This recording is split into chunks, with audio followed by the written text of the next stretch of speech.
ನಮಸ್ಕಾರ. ಪ್ರಜಾಧ್ವನಿ ಟಿವಿಯ ವೀಕ್ಷಕರಿಗೆ ಸ್ವಾಗತ. ನಾವು ಇತ್ತೀಚಿನ ಸಂಚಿಕೆಗಳಲ್ಲಿ ಆರೋಗ್ಯದ ಸಮಸ್ಯೆಗಳಿಗೆ ಒಂದು ವೇದಿಕ್ ದೃಷ್ಟಿಕೋನವನ್ನ ಕೊಟ್ಟು ಅದನ್ನ ಹೇಗೆ ಪರಿಹರಿಸಬಹುದು ಅಂತ ಕಲಿತಾ ಇದ್ದೀವಿ.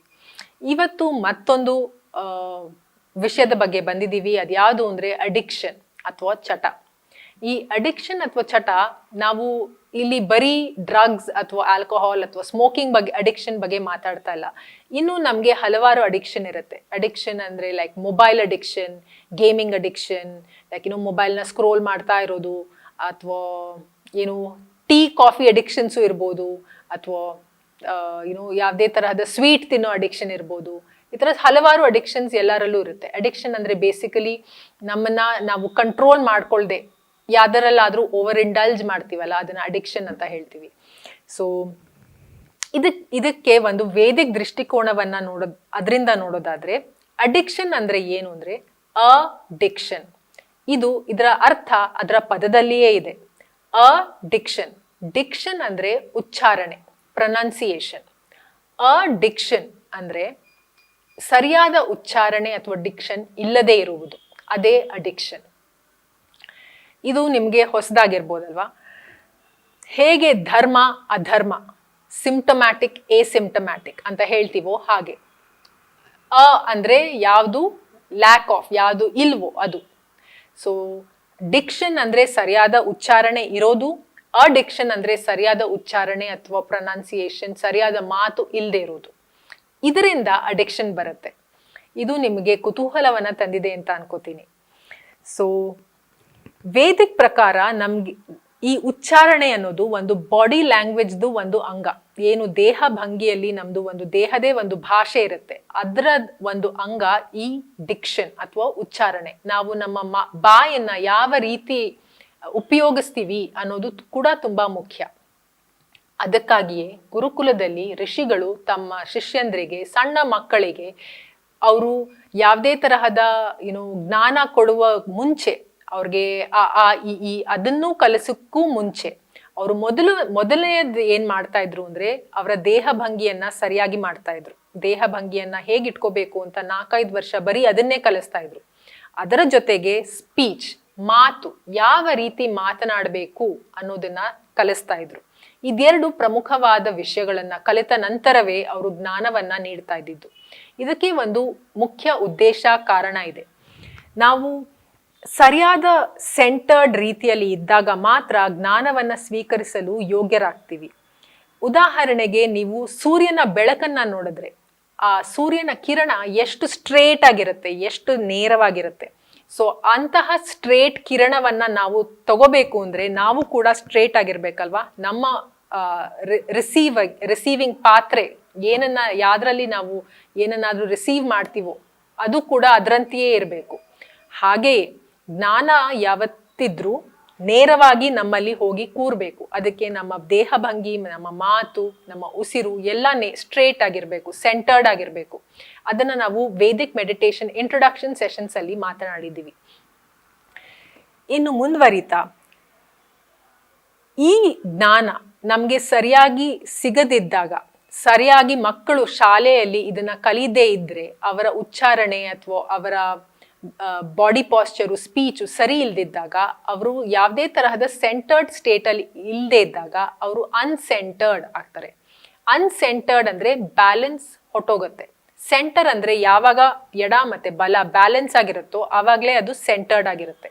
ಆ ಸೆಂಟರಿಂಗ್ ಇಲ್ಲದೆ ಇದ್ದಾಗ ಇಂಬ್ಯಾಲೆನ್ಸ್ ಬರುತ್ತೆ. ಇಂಬ್ಯಾಲೆನ್ಸ್ ಬಂದಾಗ ಏನಾಗುತ್ತೆ, ನಮ್ಮ ದೇಹ ಹೇಗೆ ಇಂಬ್ಯಾಲೆನ್ಸ್ ಆಗುತ್ತೋ ಅದರಂತೆಯೇ ಅದ್ರ ಒಳಗೆ ಇರೋ ಮನಸ್ಸು ಕೂಡ ಇಂಬ್ಯಾಲೆನ್ಸ್ ಆಗುತ್ತೆ. ಒಂದು ನೀರು ಆ ಪಾತ್ರೆಯ ಆಕಾರವನ್ನ ತಾಳುವ ಹಾಗೆ ನಮ್ಮ ಮನಸ್ಸು ಯಾವ ಆಕಾರವನ್ನ ತಾಳುತ್ತೆ ಅಂದ್ರೆ ನಮ್ಮ ದೇಹ ಇರುವ ಹಾಗೆ. ದೇಹ ಸೆಂಟರ್ಡ್ ಆಗಿ ಇಲ್ಲದೆ ಇದ್ರೆ, ಯಾವುದೇ ರೀತಿಯಲ್ಲಿ ದೇಹ ಭಂಗಿ ಅಥವಾ ಮಾತಿನ ಮೂಲಕ ಸೆಂಟರ್ಡ್ ಆಗಿ ಇಲ್ಲದೆ ಇದ್ರೆ ಮನಸ್ಸು ಕೂಡ ಸೆಂಟರ್ಡ್ ಆಗಿರಲ್ಲ. ಮನಸ್ಸು ಇಂಬ್ಯಾಲೆನ್ಸ್ ಆದಾಗ್ಲೇನೆ ಅಡಿಕ್ಷನ್ ಅಥವಾ ಚಟಕ್ಕೆ ಒಳಗಾಗೋದು.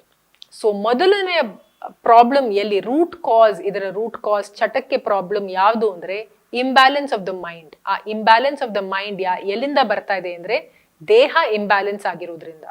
ಅದರಿಂದಾನೇ ಫಸ್ಟ್ ನಾವು ನಮ್ಮ ದೇಹವನ್ನ ಸೆಂಟರ್ಡ್ ಸ್ಟೇಟ್ಗೆ ತಗೊಂಡ್ ಬರ್ಬೇಕು. ನಾವು ಒಂದು ಮಾತಿದೆ ಕನ್ನಡದಲ್ಲಿ ಮಂತ್ರದಿಂದ ಮಾವಿನಕಾಯಿನೂ ಬೀಳಿಸ್ಬೋದು ಅಂತ. ಸೊ ಇದ್ರ ಅರ್ಥ ಏನು ಅಂದ್ರೆ ಸರಿಯಾದ ಉಚ್ಚಾರಣೆ, ಸರಿಯಾದ ರೀತಿಯಲ್ಲಿ ಏನನ್ನ ಮಾತನಾಡ್ತೀವೋ ಅದು ಸತ್ಯ ಆಗತ್ತೆ, ಅದು ನಿಜ ಆಗತ್ತೆ. ಸೊ ಹಿಂದಿನ ಕಾಲದಲ್ಲಿ ಋಷಿಗಳು ಅವರ ಕೊಡ್ತಾ ಇದ್ದಿದ್ದು ವರ ಅಥವಾ ಶಾಪ ಇದರಂತೆಯೇ ಫಲಿಸ್ತಾ ಇತ್ತು. ಯಾಕೆಂದ್ರೆ ಅವರು ಅಷ್ಟು ಸೆಂಟರ್ಡ್ ಸ್ಟೇಟ್ ಅಲ್ಲಿ ಇರ್ತಾ ಇದ್ರು. ಮಾತಿಗೆ ಆ ಶಕ್ತಿ ಇದೆ. ಮಾತಿನ ಬಗ್ಗೆ ನಾವು ಇನ್ನೂ ಹೆಚ್ಚು ಮುಂದಿನ ಸಂಚಿಕೆಗಳಲ್ಲಿ ಮಾತನಾಡೋಣ. ಯಾತಕ್ಕೆ ಮಾತಿನ ಶಿಸ್ತು ಅಷ್ಟು ಮುಖ್ಯ ಅಂತ. ಸೊ ಇವಾಗ ಚಟಕ್ಕೆ ಬರೋದಾದ್ರೆ, ಈ ಚಟದ ಪ್ರಾಬ್ಲಮ್ ಅಥವಾ ವ್ಯಸನ ಏನಿದೆ ಅದರ ರೂಟ್ ಕಾಸ್ ಏನು ಅಂತ ಗೊತ್ತಾಯ್ತು. ಸರಿಯಾದ ಉಚ್ಚಾರಣೆ ಇಲ್ದಿದ್ದಾಗ, ನಾವು ನಮ್ಮ ದೇಹವನ್ನ ಸರಿಯಾದ ರೀತಿಯಲ್ಲಿ ಟ್ರೈನ್ ಮಾಡದೇ ಇದ್ರೆ, ಅದಕ್ಕೆ ಸರಿಯಾದ ತರಬೇತಿ ಸಣ್ಣ ವಯಸ್ಸಿಂದ ಕೊಡ್ದಿದ್ದಾಗ, ನಾವು ಯೌವನಕ್ಕೆ ಬಂದಾಗ, ಒಂದು 16-17 ಇಯರ್ಸ್ ಬಂದಾಗ ಯಾವುದೇ ತರಹದ ಗ್ರೌಂಡಿಂಗ್ ಅಥವಾ ಸೆಂಟರಿಂಗ್ ಇಲ್ಲದೆ ಇದ್ದಾಗ ಅದು ಮನಸ್ಸು ಸ್ವಾಭಾವಿಕವಾಗಿ ಚಂಚಲವಾಗಿ ಆ ಡಿಸ್ಟ್ರಾಕ್ಷನ್ ಅಲ್ಲಿ ಬೇರೆ ಎಲ್ಲ ಚಟಕ್ಕೆ ಒಳಗಾಗೋದು ಸರ್ವೇ ಸಾಮಾನ್ಯ. ಅದಲ್ಲದೆ ಇನ್ನೊಂದು ಕಾರಣ ಏನು ಅಂದ್ರೆ ಸ್ಟ್ರೆಸ್ ಅಥವಾ ಟೆನ್ಷನ್. ಈ ಸ್ಟ್ರೆಸ್ ಅಥವಾ ಟೆನ್ಷನ್ ಆದಾಗ ನಮ್ಮ ಈ ದವಡೆಯ ಭಾಗ ಏನಿದೆ, ಈ ಜಾ ದವಡೆಯ ಭಾಗದಲ್ಲಿ ಏನು ಇದೆ ಅಲ್ಲಿ ಸ್ಟ್ರೆಸ್ ಅಕ್ಯುಮುಲೇಟ್ ಆಗುತ್ತೆ. ಸೊ ಇದನ್ನ ನೀವು ಕಾಣ್ಬೋದು, ಯಾರು ತುಂಬಾ ಸೈಲೆಂಟ್ ಆಗಿರ್ತಾರೆ ಅಥವಾ ಸ್ಟ್ರೆಸ್ ಆಂಗ್ಸೈಟಿ ಇರುತ್ತೆ ಅವ್ರಿಗೆ ಇಲ್ಲಿ ತುಂಬಾ ಟೈಟ್ ಆಗಿರುತ್ತೆ ಈ ಜಾ. ಸೊ ಅವ್ರ ಬಾಯಿನ ಜಾಸ್ತಿ ತೆಗೆದು ಮಾತನಾಡಲ್ಲ, ಅವ್ರು ಸ್ವಲ್ಪ ಕೆಲವರು ಇಷ್ಟೇ ಬಾಯಿ ತೆಗೆದು ಮಾತಾಡ್ತಾರೆ. ಸೊ ಅಂತಹವರಿಗೆ ಒಂದು ಎಕ್ಸಸೈಸ್ ಇದೆ, ಸುಲಭವಾದ ಎಕ್ಸಸೈಸ್ ಪರಿಹಾರ. ಅವರು ಅವರ ಜಾ ಅಥವಾ ದವಡೆಯನ್ನ ಸಡಿಲಗೊಳಿಸ್ಬೇಕು. ಯಾವ ರೀತಿ ಅಂದ್ರೆ ಬಾಯ್ ಅಂತ ಓಪನ್ ಕ್ಲೋಸ್ ತೆಗೆದು ಮುಚ್ಚಿ ಇದನ್ನ ಸಡಿಲಗೊಳಿಸಿದಾಗ ಇಲ್ಲಿ ಒಂದು ಟೆನ್ಷನ್ ಏನ್ ಬಿಲ್ಡಪ್ ಆಗಿರುತ್ತೆ ಅದು ರಿಲೀಸ್ ಆಗತ್ತೆ. ಯಾವಾಗ ಟೆನ್ಷನ್ ಅಥವಾ ಆತಂಕ ಸ್ಟ್ರೆಸ್ ಆಗತ್ತೋ ಆ ಸ್ಟ್ರೆಸ್ ಇಂದ ದೂರ ಹೋಗೋದಕ್ಕೆ, ಆ ಟೆನ್ಷನ್ ಇಂದ ದೂರ ಹೋಗೋದಕ್ಕೆ ಯಾವ್ದ್ರ ಮೇಲಾದ್ರೂ ಅವಲಂಬಿತರಾಗ್ತೀವಿ. ಸೊ ಆ ಟೆನ್ಷನ್ ಇಂದ ಒಂದು ಎಸ್ಕೇಪ್ ಪಡೆಯೋದಕ್ಕೆ. ಆದ್ರೆ ಈ ಅಡಿಕ್ಷನ್ಗೆ ಗುಣ ಹೇಗೆ ಅಂದ್ರೆ ನಮ್ಮ ದೇಹದಲ್ಲಿಯೇ ಇದಕ್ಕೆ ಗುಣ ಇದೆ.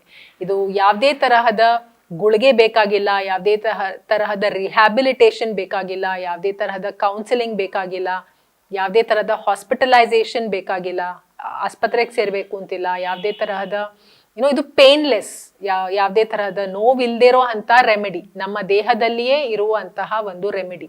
ಏನು ಅಂದ್ರೆ ನಮ್ಮ ದೇಹವನ್ನ ಮತ್ತೆ ಸೆಂಟರ್ಡ್ ಸ್ಟೇಟ್ ತಗೊಂಡ್ ಬರೋದೇನೆ ಇದಕ್ಕೆ ಒಂದು ಉಪಾಯ. ಸೊ ಹಾಗಾದ್ರೆ ನಿಮ್ಗೆ ಅನ್ನಿಸ್ಬೋದು ಮಾತಿಗೂ ಚಟಕ್ಕೂ ಏನು ಸಂಬಂಧ ಅಂತ. ನಮ್ಮಲ್ಲಿ ಮನಸ್ಸು ಪೆಂಡಿಲುಮ್ ತರ ಆ ಕಡೆಯಿಂದ ಈ ಕಡೆ ಹೋಗ್ತಾ ಇರ್ಬೇಕಾದ್ರೆ ನೆಗೆಟಿವ್ ಥಾಟ್ಸ್, ನಕಾರಾತ್ಮಕ ವಿಚಾರಗಳು ಮನಸ್ಸಿನ ಮೇಲೆ ಹಾವಿಯಾಗೋದು ಸರ್ವೇ ಸಾಮಾನ್ಯ. ಹಾಗೆ ಆದಾಗ ನಮ್ಮ ಮನಸ್ಸು ಏನ್ ಹೇಳುತ್ತೋ ನಮ್ಮ ದೇಹ ಅದರಂತೆ ಹೋಗಿ ಕರ್ಮವನ್ನ ಮಾಡ್ಬಿಡುತ್ತೆ. ಯಾಕೆ ಅಂದ್ರೆ ನಮ್ಮ ಬಾಡಿ ಮತ್ತೆ ಮೈಂಡ್ ಟೈಟ್ ಆಗಿ ಕನೆಕ್ಟ್ ಆಗಿರುತ್ತೆ. ಈಗ ಅದನ್ನ ನಾವು ಅಭ್ಯಾಸದ ಮೂಲಕ ಬಾಡಿ ಮೈಂಡ್ ನ ಸೆಪರೇಟ್ ಮಾಡಬೇಕು.